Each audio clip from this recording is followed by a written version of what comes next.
There's something about the path from RBT to BCBA that doesn't make sense to me. A clinic can support them for years, give them experience, give them a safe job, and they get to know each other more on a daily basis. They also watch them go through school, they see them getting closer to becoming an actual analyst, and then right before the exam, they are basically on their own. Think about it, how strange that is. The clinic know basically who's trying to advance. If you are an RBT that have potential, they already see that in you. Think about it, how strange that is. The clinic basically knows that you're trying to advance as an RBT to become an analyst or a BCBA or BCABA. The supervisors know, their coworkers also know about it. Everybody is invested in this person's growth. But when preparation starts, they're basically piecing things together.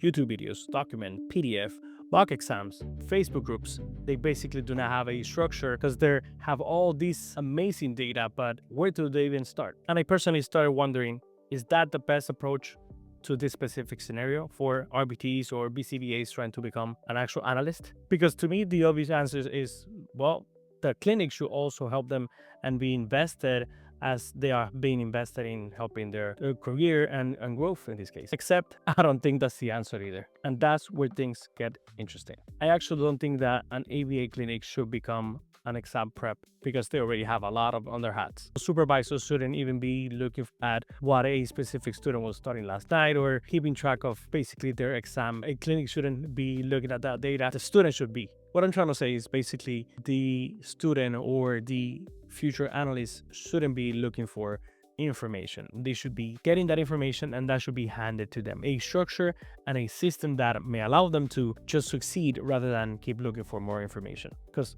we already know information is everywhere, but structure and specific information that might help you succeed in the actual BCBA exam, that's a different ballgame. What's the layer in between? That is basically what we at Little Sunshine ABA came up with. The question was not how do we make more questions, because we already know there's plenty of questions out there. Artificial intelligence that you can ask 5,000 questions, but do you really have the applied questions that the artificial intelligence may not understand and the specific approach that you might need to pass the actual BCBA exam? This is one thing that I have found while looking at YouTube videos and searching data online. I have seen that many exam preparations start with study more, but study more what? If you already know domain A, task list A, but you're struggling with task list D, then you shouldn't be going over that information that you already know. You should be targeting that specific domain, and this is exactly what we came up with to help students succeed to pass the BCBA exam. The first question that we should ask is, what is my first problem? That is why the first thing that we built was not more questions or more mock exams.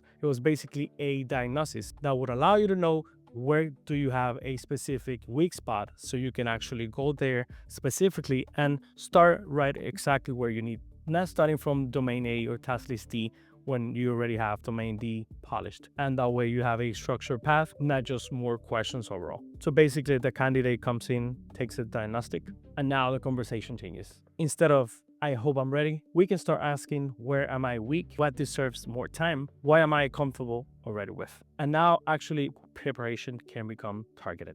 But that also created another problem because knowing your weak area still doesn't tell you how you should practice it. And this is where we almost built a pile of questions, a lot of data, flashcards, and no structure when starting for the BCBA exam. We started thinking about preparation as different jobs. Sometimes you need to understand, sometimes you need repetition, sometimes you need to recall things, and sometimes you need speed. And also sometimes you need to sit down with the pressure of not knowing which question you're getting right or wrong, but go through the full 4 hour building that resilience and that stamina so you can always be ready when you present to the BCA exam. Those are not the same thing. So the system became diagnose, then study specific domains, then work on fluency and recall. Then you could go to the big simulation of the exam. You could also go back and review which questions you got wrong, which questions you already know. Because more questions does not mean better studying. And that actually gave us a phrase that became the philosophy of our product. Studying isn't necessarily the same thing as preparing. But here is where I think this got a lot more interesting. When somebody hears 4 mock exams, they naturally assume exam 1, exam 2, exam 3, exam 4. The same thing, but 4 times repeated. And that is not what we wanted. Think of for 4 exams basically has 4 opponents. V1 asks, do you know the fundamentals and concepts? Discrimination foundation. Version 2 changes the game. Now you're dealing with IOA data, calculation, and measurement. Version 3 goes into more complex graphs and different scenarios. Now you're not just remembering, you're now interpreting. And then for version 4 is where we wanted to make things a lot more complex. We wanted to make you uncomfortable because sometimes several answers, they look reasonable, but one, it is more correct than the other. Now we're practicing applied reasoning and discrimination. So the progression isn't, could you survive for 4 hours? Then that becomes, could you survive 4 different kind of thinking? That will definitely make you put in the work and put those reps into real exercise. And once we built that, we came back to the question I had from the beginning. Because remember, we don't want the clinic micromanaging someone's study life. That is when sponsorship made sense. Now, clinic becomes a teacher. Now, clinic watches your scores. And now having a clinic to build an internal system to make sure that you are prepared for the exam. The clinic will be telling you, we know that you're becoming an analyst, a BCBA. So we're going to be sponsoring with the right tools, the right information, the platform, so you have better odds of succeeding on your career. That's it. The clinic managed the license, the candidate received the invitation and gets to work. Because when you look at it this way, the system, it is not giving the student more question. It is giving a structured path so they can succeed when taking the BCBA exam. And that is why we came to a conclusion that Leaders Launch an ABA is not another set of questions.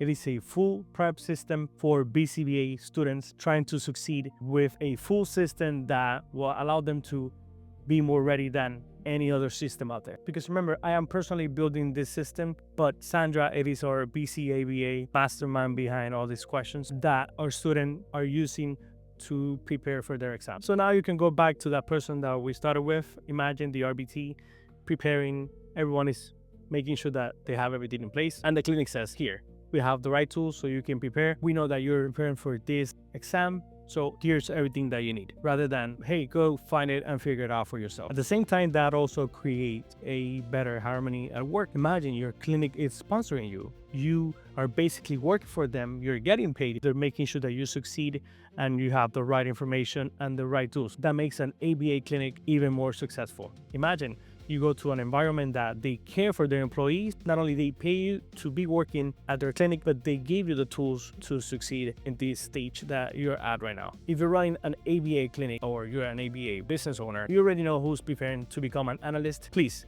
make sure that you get them the right tools. They're good employees. They're working for you. You also have to keep in consideration when they become analysts, you will have them by your side and they will remain on your clinic rather than go to a different business. I have put in the sponsorship information down below. Take a look at the system, how it works, and then ask yourself one question. When they reach the last part of the journey, what happens now? See ya in the next video.